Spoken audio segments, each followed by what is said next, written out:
Al via da Monte Guassanella a Santa Elisabetta il progetto denominato Sicana a Piedi, che coinvolge 29 borghi. Il percorso turistico esperienziale promosso dal Galsicani e prevede tappe a Raffadali, Santa Elisabetta, Sant'Angelo Muxaro, San Biagio Platano, Alessandria della Rocca, Bivona,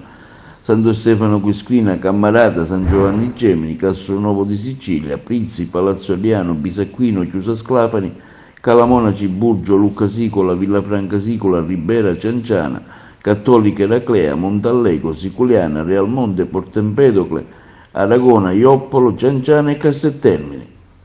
Sentiamo in merito Pier Filippo Spoto di Valdecam, esperto di turismo esperienziale, e Paolo Vetrano, guida ambientale ed escursionista ai GAE. Sicani a Piedi è un progetto promosso dal Galsicani, distretto rurale di qualità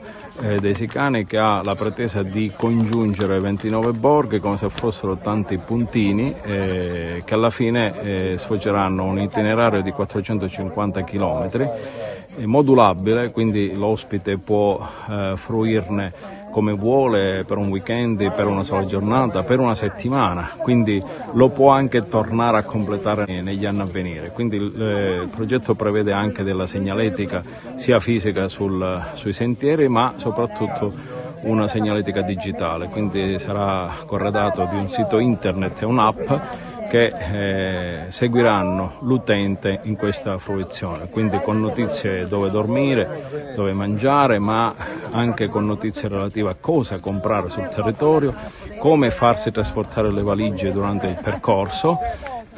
insomma tutto quello che servirà a raccontare il territorio. Il nostro territorio probabilmente ha da parte sua il fatto che non è stato mai raccontato rispetto ad altri, quindi è una novità in assoluto, se non fosse peraltro per il fatto che i sicani è da qualche anno a questa parte che vengono alla ribalta per tante sfaccettature, soprattutto quello che è la parte esperienziale, cioè soprattutto il mercato straniero qui viene a vivere delle esperienze con la gente del posto. È ovvio che i cammini, i sentieri, il trekking è diventato un mezzo importante per condurre l'ospite alle esperienze. Oggi faremo un'escursione che è partita dalla necropoli di Modaccamo, questa necropoli nel territorio di Raffadali, e in questo momento ci stiamo spostando verso Monte Guastanello, questo promontorio di 609 metri nel territorio di Santa Elisabetta, unendo queste due località, il caso Romana, in questo caso Romana, questo edificio, questo castello musulmane si trovava su Monte Guastanella, attraverso questo cammino. Stiamo facendo oggi con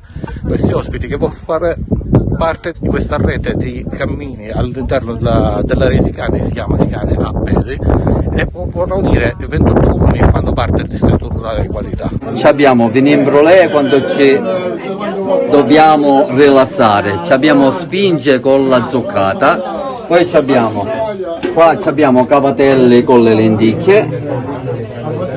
già abbiamo assaggiato il formaggio